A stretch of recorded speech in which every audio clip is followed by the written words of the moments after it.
Well, we're here today at the 6th Annual Business Summit in Melbourne, Florida at the Crown Plaza, interviewing one of the geniuses of CEO space and mentoring leaders all over the world. His name is Hugh Ballou. Ladies and gentlemen, Hugh Ballou. Howdy. Howdy, Hugh.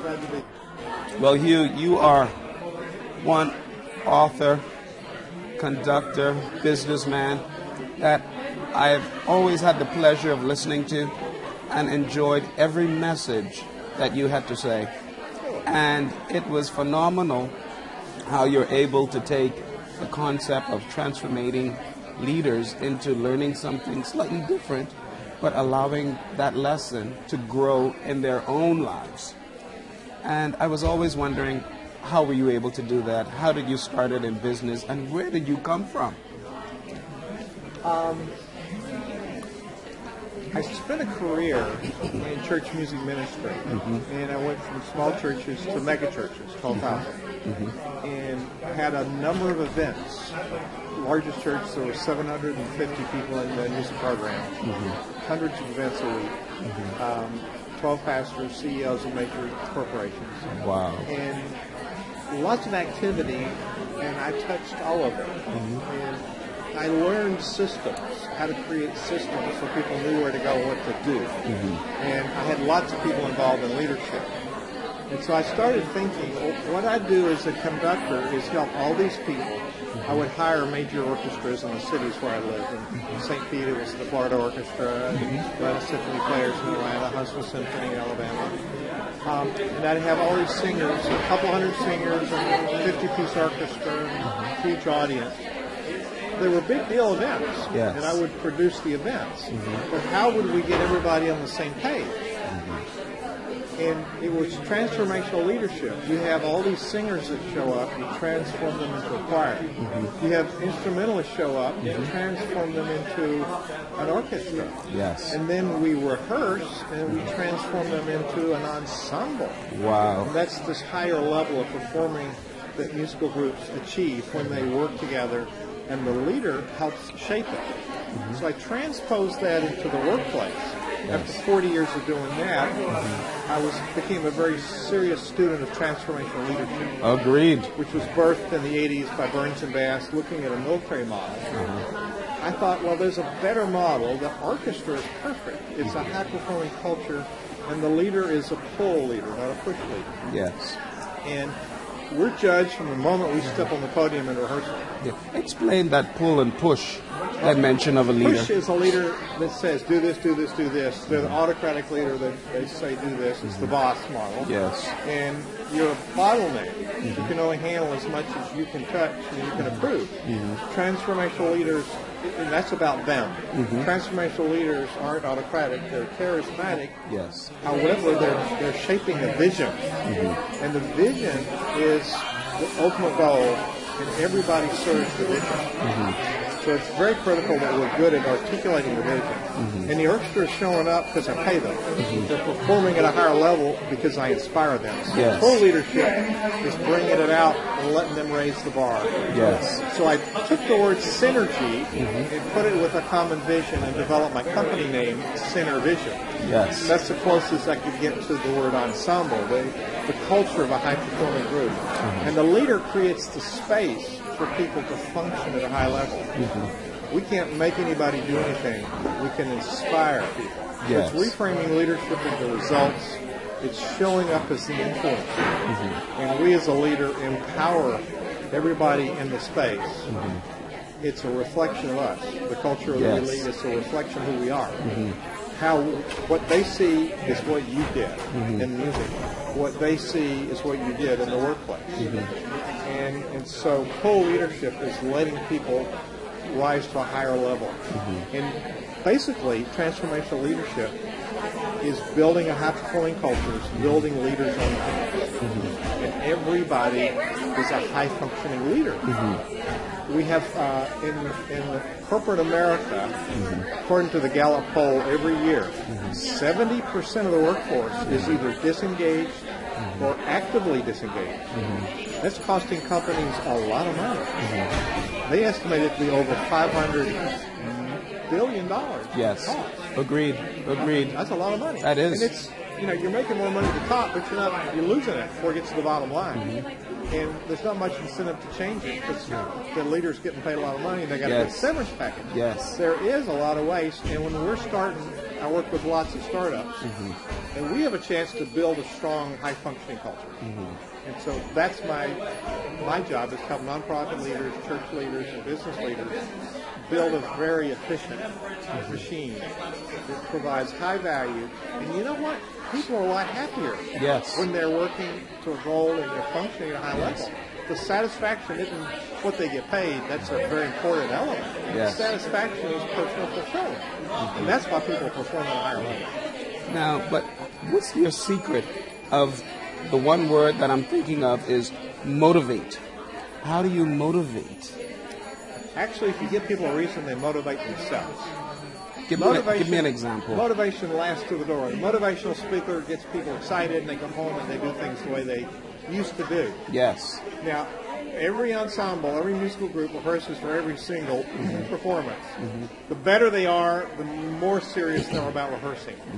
In that, they're motivating themselves because the leader nurtures the process and inspires people to that level of excellence. It's part of who we are. They can play the notes and go home and get paid, and that's what they're called for. That's what they're paid for. They don't want to do that. They want a reason to create some excitement in their lives.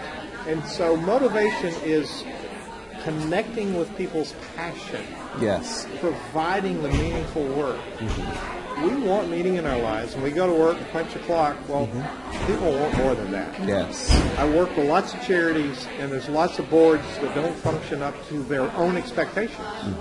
They go to meetings, and they're bored at the board meeting, and they want to change it, but they don't know how, and the executive director is burned out. They don't know how. So we get locked into systems that we've inherited, and we've taught leadership means being the boss, and in today's culture especially, that doesn't work. No. Agreed. Especially with millennials. They want to tell me what you want, and let me do it. They're a whole different demographic form there. The reality of it, I'm a boomer. I work with millennials. We have similar values. We look at the world differently. So what I need to do is say, here's the end result. Now, Hugh, I'm at the doctorate level right now, and we're going through all of this education about servant leadership, emotional intelligence, transformational leadership. And the more I dig into this research, it's really fundamental based on just being a caring person. Caring about others. Transformational leadership is valuing the individual. We have a clear vision. Now the autocratic leader runs over people getting to the final product. The transformational leader respects the individual. Now, caring for people sometimes doesn't mean what we think. We don't rescue people. Empathy is not a good thing in the fact that pitying people doesn't help them or you. So having people step up to a challenge is really doing them a favor. We're not giving people entitlement. We're helping them. It's the old adage, you don't give a hungry man a fish, you teach him how to fish. Excellent. And so that's not being easy on them either. No. That's being honest and brutally honest. It's tough love. It's something that people will thank you for later. When you rescue them, they become your enemy, they turn against you because it hasn't helped them. Now, servant leadership is a biblical principle, servant of many, if you're going to be a leader. Servant leaders in a leadership style are in the background. Transformational leaders are in the same category, way away from charismatic. Charismatic's about me. Transformational leadership's about the vision. We're subservient to the vision, which your conductor is. We've got the composer's vision, and we're using our interpretation of that to make it come real. And I represent a niche that's underserved. We have strategy, we have the musical score, we have the strategic plan. We integrate it with performance. That's what conductors know how to do. We have a piece of paper with dots we call music. Nothing happens, it doesn't make sound until we put it in the hands of competent people, and we nurture the process. Our strategic plan is a piece of paper. It becomes credenzaware. Yes. As my friend Ed Vogel says. It's parked on a dusty shelf, and it does no good until we integrate it into the culture and we perform it. Yes. We perform it in the workplace, and we create those results. Transformational leadership is a very substantial way of building a high-performing culture. And so I've become a champion of that because it's so much like the music that I do and I did for 40 years and still do. Now, within your vast career, there must have been a day that you remember as being one of your best days. What is that like? I met someone in Miami at a choral music conference, and he said, "Oh, will you help us bring a competitive event to America? We've been doing it for 20 years, and nobody in America will talk to us." That was Interculture in Germany. And so fast forward, they hired me. I didn't have any idea how I was going to do it. 2012 was 2007. 2012, the World Choir Games happened in Cincinnati. Which I made the original contact. I invited them to one of the other events. We made the pitch, and I helped them make a decision. Appointing them in the quiet was different than inviting the Shriners, which they don't pay. Yes. They had to pay for this.